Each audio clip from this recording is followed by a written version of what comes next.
السلام علیکم دوستوں، امید ہے آپ سب خیریت سے ہوں گے۔ اگر آپ نے ہمارے چینل کو سبسکرائب نہیں کیا تو سبسکرائب کر دیں تاکہ اسلامی کتابوں کی تمام ویڈیوز آپ تک پہنچتی رہیں۔ ہم پڑھ رہے ہیں صحیح بخاری کی حدیث، ہمارا ٹاپک ہے علم کا بیان، اور آج ہم پڑھ رہے ہیں حدیث نمبر 90، 91 اور 92۔ اس بیان میں کہ استاد شاگردوں کی جب کوئی ناگوار بات دیکھے تو واعظ کرتے اور تعلیم دیتے وقت ان پر خفا ہو سکتا ہے۔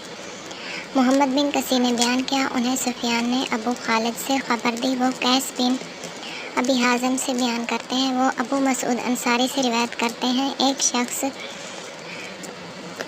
ابی کعب نے رسول اللہ صلی اللہ علیہ وسلم کی خدمت میں آ کر عرض کیا، یا رسول اللہ، فلاں شخص جبل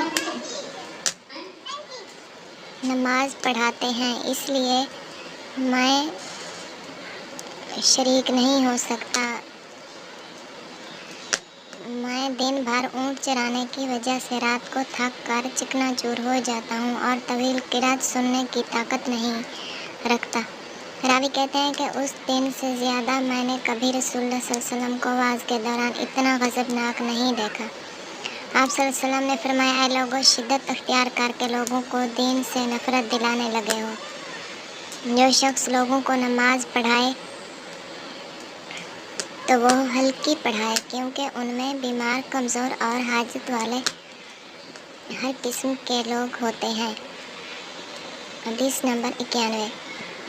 عبداللہ بن محمد نے بیان کیا، ان سے ابو عامر عقدی نے، وہ سلمان بن بلال المدینی سے، وہ ربیعہ بن ابی عبدالرحمن سے، وہ یزید سے، وہ منبعث کے آزاد کردہ تھے، وہ زید بن خالد الجہنی سے روایت کرتے ہیں کہ ایک شخص بلال نے رسول اللہ صلی اللہ علیہ وسلم سے پڑی ہوئی چیز کے بارے میں فرمایا، اس کی بندھن پہچان لے، یا فرمایا کہ اس کا برتن اور تھیلی لے، 1 سال تک اس کی شناخت اعلان کراؤ، پھر اس کا مالک نہ ملے تو اس سے فائدہ اٹھاؤ، اور اگر اس کا مالک آ جائے تو اسے سونپ دو۔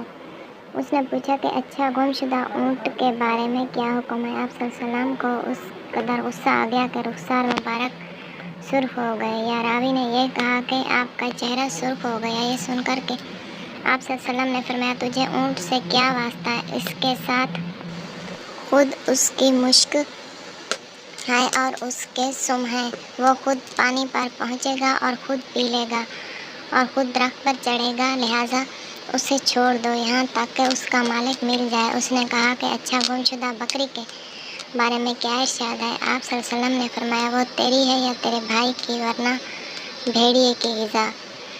حدیث نمبر 92۔ محمد بن علا نے بیان کیا، ان سے ابو اسامہ نے برید کے واسطے سے بیان کیا، وہ ابو بردہ سے، اور وہ ابو موسیٰ سے روایت کرتے ہیں کہ رسول اللہ صلی اللہ علیہ وسلم سے کچھ باتیں دریافت کی گئیں کہ آپ صلی اللہ علیہ وسلم کو برا معلوم ہوا، اور جب اس قسم کے سوالات کی آپ صلی اللہ علیہ وسلم پر بہت زیادتی کی گئی تو آپ صلی اللہ علیہ وسلم کو غصہ آ گیا۔ پھر آپ صلی اللہ علیہ وسلم نے لوگوں سے فرمایا، اب مجھ سے جو چاہو پوچھو۔ تو ایک شخص نے دریافت کیا کہ میرا باپ کون ہے؟ آپ صلی اللہ علیہ وسلم نے فرمایا، تیرا باپ حذاف ہے۔ پھر دوسرا آدمی کھڑا ہوا اور اس نے پوچھا کہ یا رسول اللہ صلی اللہ علیہ وآلہ وسلم، میرا باپ کون ہے؟ آپ صلی اللہ علیہ وآلہ وسلم نے فرمایا کہ تیرا باپ سالم شیبہ کا آزاد کردہ غلام ہے۔ آخر حضرت عمر رضی اللہ تعالیٰ عنہ نے آپ صلی اللہ علیہ وسلم کے چہرے مبارک کا حال دیکھا تو عرض کیا، یا رسول اللہ، ہم ان باتوں کے دریافت کرنے سے جو آپ کو ناگوار ہوں اللہ تعالیٰ سے توبہ کرتے ہیں۔ آج کی ہماری یہ ویڈیو یہاں پر ختم ہوتی ہے۔ اگر ویڈیو پسند آئی ہے تو لائک اور شیئر ضرور کر دیں۔ ہم اپنی اگلی ویڈیو کے ساتھ پھر آپ کی خدمت میں حاضر ہوں گے، تب تک کے لیے اللہ حافظ۔